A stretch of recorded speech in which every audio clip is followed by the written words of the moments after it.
गणपती बाप्पा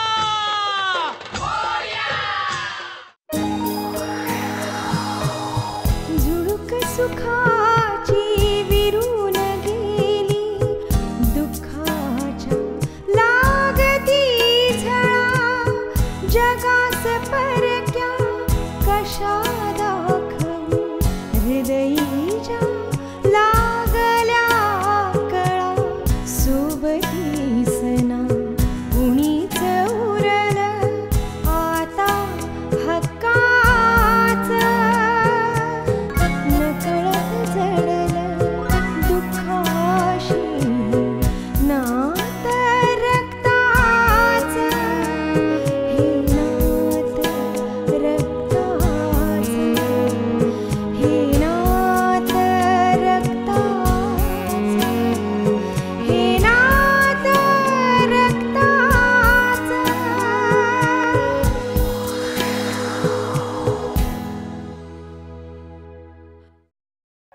किती प्रेम करायची माझ्यावर.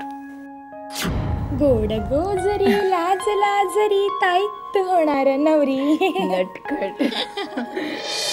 अरे केतन बाबू, तू अचानक कसा आलास? आणि कळवायचं नाहीस का? अतुल आलास ना तुला न्यायला? केतन, तू नको काळजी करू. अमेयचं आपण दुसरं लग्न लावून दे. माझी चुलत बहीण कादंबरी आहेच ना लग्नाला तयार. मला आणायला किंवा घ्यायला येणं हे महत्वाचं नव्हतं. महत्वाचं हे होतं, तू घरात असताना वहिनी घर सोडून गेलीच कशी?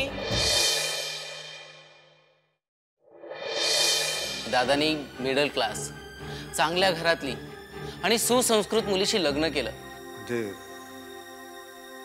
केतन, तुला म्हणायचंय काय? थांब दादा, आधी मला पूर्ण बोलू देत. अमेय दादाच्या अशा बिनधास्त वागण्यामुळेच त्याला HIV ची लागण झाली असेल आणि त्याच्यामुळेच वहिनी HIV पॉझिटिव्ह झाली असेल. केतन, तरी अंदाज बांधू नकोस. अमेय तुझा मोठा भाऊ आहे हे लक्षात ठेव. होय, पण दादा याच भावामुळे एका निष्पाप मुलीचा बळी गेलाय. अरे दादा, किती किती आनंदाने ती या घरात आली होती. नवीन संसाराची तिने सुखस्वप्न पाहिली होती आणि तुम्ही सगळ्यांनी तिच्या स्वप्नांचा अक्षरशः चक्काचूर केलं. वहिनी, वहिनी मला माफ कर वहिनी. या सत्याचा पूर्ण शोध घेऊन मी तुला न्याय मिळवूनच देईन वहिनी.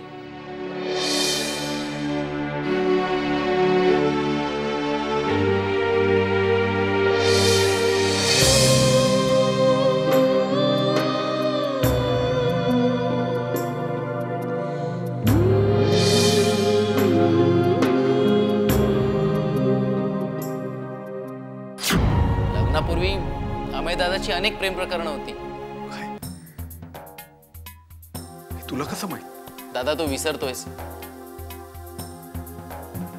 अमेय दादा आणि मी एकाच बेडरूम मध्ये एकाच बेडवर झोपायचो. रोज आमच्यात बऱ्याच गप्पा व्हायच्या.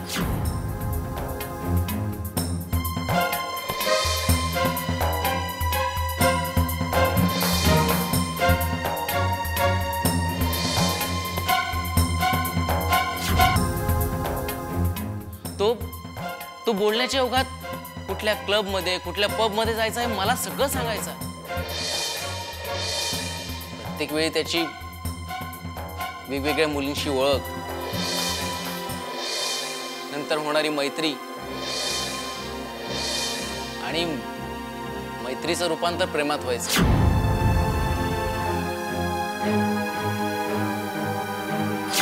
अमेय दादाच्या अशा बिनधास्त वागण्यामुळेच त्याला HIV ची लागण झाली असेल आणि त्याच्यामुळेच वहिनी HIV पॉझिटिव्ह झाली असेल.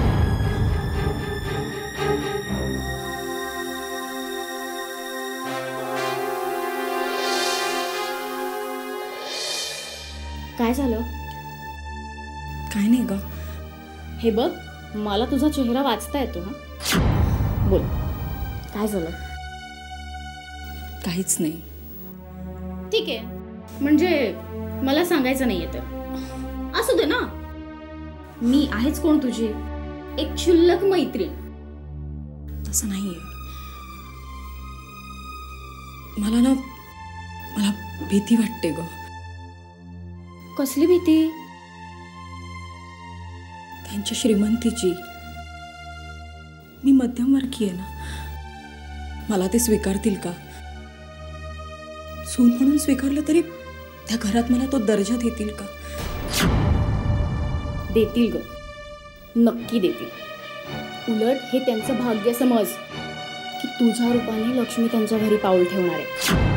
आणि मला खात्री आहे तुझ्या मनमोकळ्या स्वभावाने तू त्या सर्वांचं मन जिंकून घेशील. आणि कसं आहे ना, चांगल्या माणसांबरोबर नेहमी चांगलंच होतं. आणि तू खूप चांगली आहेस. आता पुऱ्या असतो ती, नाही तर मला झाड शोधावं लागेल हरभऱ्याचं. ए, तू जे म्हणालीस ते नक्की होईल ना? पण होईल ग, माझ्यावर विश्वास ठेव.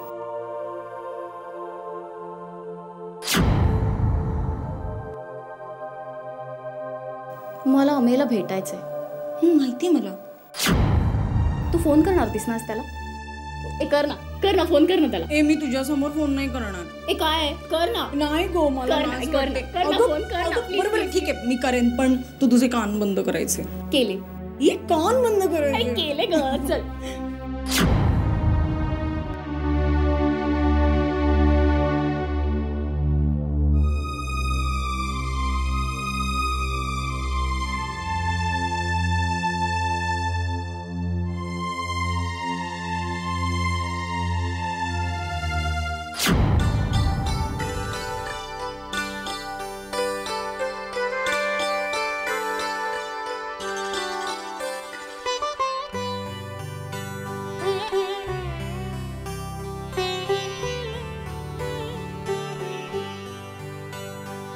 आता माप ओलांडून आत यायचंय, पण त्यापूर्वी नाव घ्यायचंय. चांदीच्या निरंजनात लावते फुलवर, अमेरावांचं नाव घेते आणि करते संसाराला सुरुवात.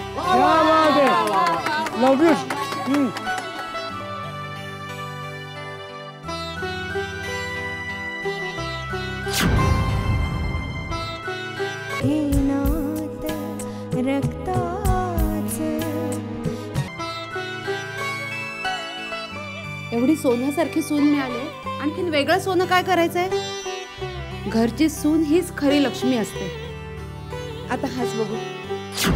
खरंच मी खूप भाग्यवान आहे. मला तुमच्यासारख्या प्रेमळ सासूबाई मिळाल्या. ए, सासूबाई नाही म्हणायचं, मला आई म्हणायचं. अगं, सून ही मुलीसारखी असते. तू माझी मुलगीच आहेस. आता मुलगी आली आहे, मुलाला विसरू नकोस.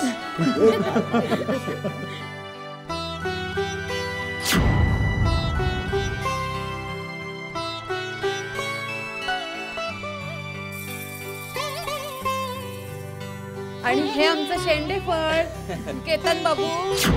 अगं आई, मला काय अजून बाबू म्हणतेस?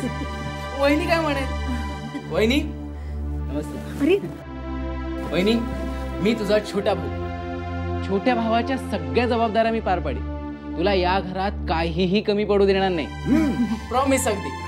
आपण एक अट आहे, मला बाबू नाही म्हणायचं. बाबू फक्त माझी आई म्हणते. ठीक आहे केतन बाबू.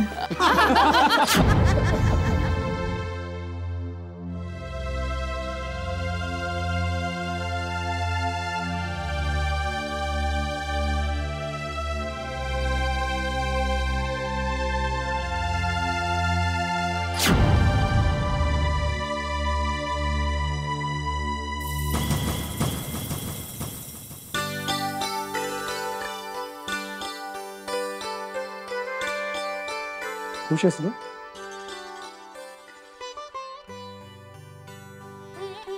अगदी स्वप्नात असल्यासारखं वाटतंय. हो. चिमटा काढू? खरंच किती चांगलं घर मिळालं मला. प्रेम करणाऱ्या सासूबाई, इतका चांगला नवरा, सगळी माणसं खूप चांगली आहेत. या भरल्या घरामध्ये माझ्या हातून काही चुकीचं घडू नये हीच देवाला प्रार्थना करते. हे वेळाबाई, हे काय वेळासारखं बोलतोस तू? तू खरंच खूप चांगली आहेस.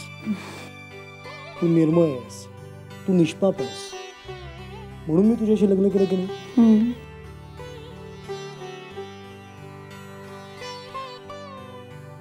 मी तुला कधीच अंतर देणार नाही. खरंच अगदी खरं. आजपासून गोड काम गोड माणसाने करायचं बरं का. मी काय करू शकतो तुमच्यासाठी? हा बघा, स्वतःला गोड म्हणून घेतोय. ए वहिनी, आईच म्हणत्या की मी खूप गोड आहे म्हणून, हो की नाही काही? हो रे बाबा. हो, पण आपल्या या घरामध्ये आतापासून आणखी एक गोड व्यक्ती आलेली आहे.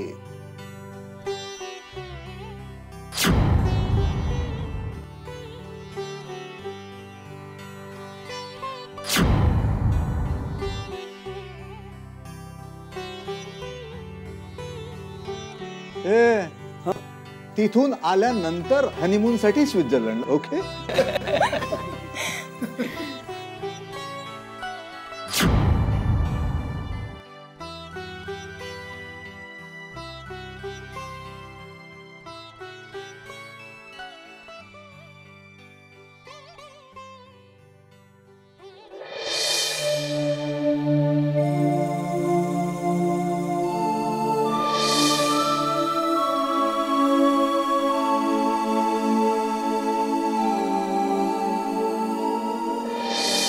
अरे, तुम्ही कधी आलात? कळलंच नाही. अहो, कळून काय उपयोग? हा, अहो तुमच्या मुलीचं लग्न जमवायला घेतल्यापासून 10व्यांदा या घरात येतोय. हा, आतापर्यंत 9 जणांना तुमच्या मुलीचा फोटो आणि पत्रिका पाठवली, पण उलटून एकाचाही निरोप आलेला नाही अजून. अहो, पण असं काय वाईट आहे आमच्या नेहामध्ये? अहो, तुमच्या नेहामध्ये काही वाईट नाही, मग पण ती आहे ना या घरात. ती कोण? तुमची अश्विनी तेंडुलकर. तिचा काय संबंध? संबंध नाही कसा? अहो, मोठी बहीण आहे ना ती मुलीची. सासरच्यानी टाकली की काय तिला? नाही, बरेच दिवस घरात आहे म्हणून विचारतो. अहो, तसं नाही, माहेरपणाला आली आहे ती. पण मी काही वेगळंच ऐकलं तिच्याबद्दल. गुरुजी, तुम्ही बसा, मी तुम्हाला चहा चिवडा घेऊन येते. नको. हा, मला चहा चिवडा पाणी काहीही नको तुमच्याकडून. का रागवलात की काय आमच्यावर? रागवायचे कशाला? पण तुमच्या अश्विनी बद्दल काहीतरी वेगळंच ऐकलंय मी, त्यामुळे काही न खाल्लेलेच बरे.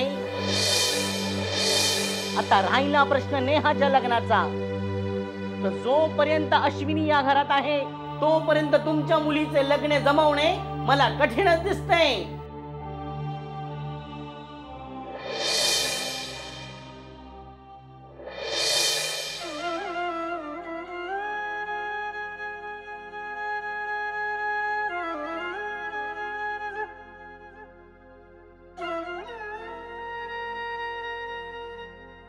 नेहा, अगे जेवायला येतेस ना? चल. ही आणखीन काय दिवस इथे राहिली तर माझं लग्न देखील जमणं मुश्किल होईल. शेजारी पाजारी सगळेच विचारतात की काय झालंय आशूचं, ती इथे का राहते. आता त्यांना काय उत्तर देणार? ती HIV पॉझिटिव्ह आहे म्हणून. सगळेच हल्ली संशयाने आमच्याकडे पाहत असतात. खरोखर ही या घरातून जाईल तर खूप बरं होईल. अगे जेवायला येतेस ना? तू जेवून घे, मी नंतर जेवेन. उगाच तुझ्यामुळे मला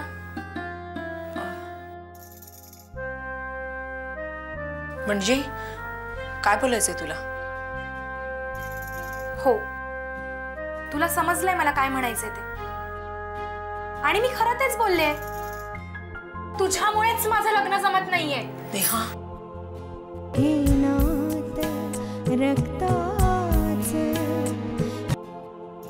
जो तो तुझाच विषय काढत असतो. सगळे बाबांना विचारतात, तुमची मुलगी घरी का आली आहे, कधी जाणार आहे ती, तुम्ही तिला का आणले तुमच्याकडे. या प्रश्नांची उत्तरं देताना बाबांची खूप कुचंबणा होते. पण बाबा तुला कधीच काही म्हणत नाही. ताई तू जात का नाही आहेस ग इथून. नेहा, तू तरी नको असं तोडून वागूस माझ्याशी प्लीज. खरं सांगते ती, आम्हा सर्वांचीच फार पंचायत होते. एक तर तुम्ही घर सोडून जा, नाहीतर मी जाते घर सोडून. वहिनी, वहिनी तू सुद्धा. हो, माझा नाईलाज आहे. माझ्या माहेरी जेव्हापासून ही गोष्ट कळली आहे तेव्हापासून आई एकसारखी सांगते माहेरी ये. खूप झालं हो. आम्हाला आमचा संसार करून दे की. आमच्या सुखी संसारात तुमची ढवळाढवळ कशाला. माझी देखील सुखी संसाराबद्दल काही स्वप्न आहेत. तुमच्यामुळे मूल होऊ देऊ की नको याचा देखील विचार करावा लागतोय मला. उद्या माझ्या मुलाला काय झालं तर. काय बोलते हे तू, समजतं का तुला. शुद्धीत आहेस ना. हा, शुद्धीत बोलते मी. तुम्ही मध्ये डवाडवळ करू नका. सगळ्यांचं करायला मी इकडे, सगळ्यांची सेवा मी करायची. हवं नको ते मी बघायचं, हातात मी आणून द्यायचं, बोलायचं मात्र नाही. कोण बरा होतोय माझा. ही मी चालले माझ्या माहेरी. सांभाळा तुम्ही तुमच्या बहिणीला लाडक्या. पाहिलंच ताई, हे सगळं तुझ्यामुळे होतंय, फक्त तुझ्यामुळे. ताई तू अजून काही दिवस जर या घरात राहिलीस ना तर हे भरलं घर उद्ध्वस्त व्हायला काहीच वेळ लागणार नाही. तू इथून गेलेलंच बरं. आणि हो ताई, हे सगळं तुलाच निस्तरावं लागणार आहे. नेहा, नेहा कुठे जाऊ ग मी. काय ग, कुठे जाऊ मी. अगं आतापर्यंत सख्या बहिणीचं प्रेम दिलं ग मी तुला. कधी तुला जाणूनही नाही दिलं की तू माझी सावत्र बहीण आहेस. नेहा अगं, आणि आज तूच मला घरातून काढतेस. माझा विश्वास बसत नाहीये ग. आशू, बाबा होती मला बघा ना काय बोलली. आशू बेटा, जशी तू माझी लाडकी मुलगी आहेस तशीच नेहा सुद्धा माझी लाडकी मुलगी आहे. अगं एका बापाचं स्वप्न काय असतं. मुलींची लग्न होऊन ते आपापल्या घरी सुखात राहतात. तुला माहिती आहे, तुझ्या लग्नात आम्ही काहीही कमी पडू दिलेलं नाहीये. पण आता नेहाचं लग्न होणं सुद्धा तितकंच महत्वाचं आहे. होय पोरी, निदान नेहाचं लग्न होईपर्यंत तरी तू आमच्यापासून लांब राहा बेटा. माझा नाईलाज आहे.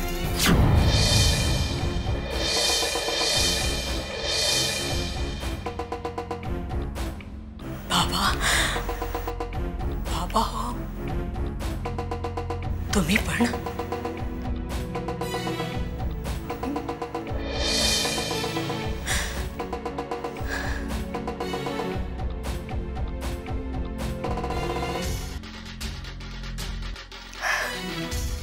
हे श्रीकृष्ण.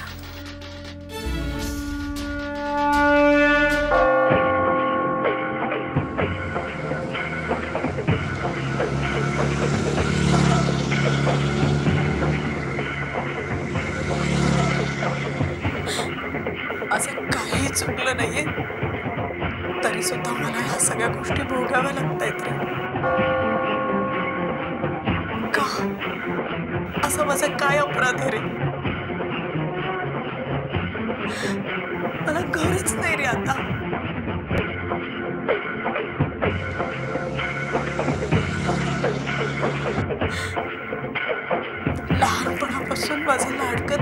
होतोस तू. लहानपणापासून तुझी पूजा करत आली रे मी.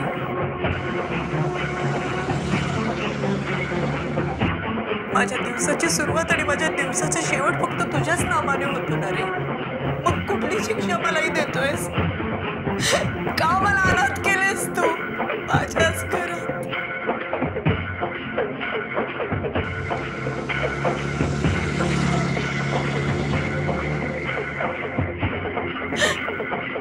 कुठे जाऊ रे मी आता?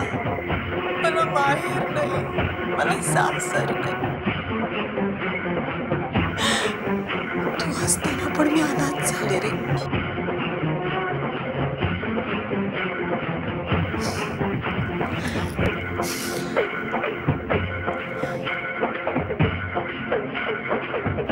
ज्याचं कोणी नसतं ना,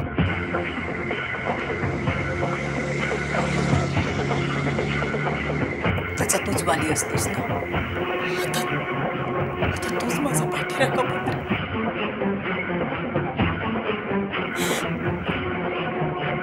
तुझ्या चरणी तरी मला जागा दे.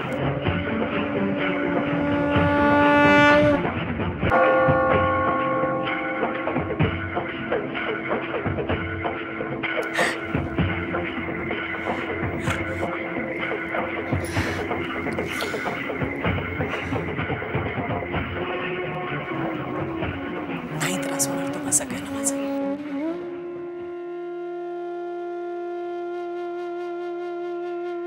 मी जाते.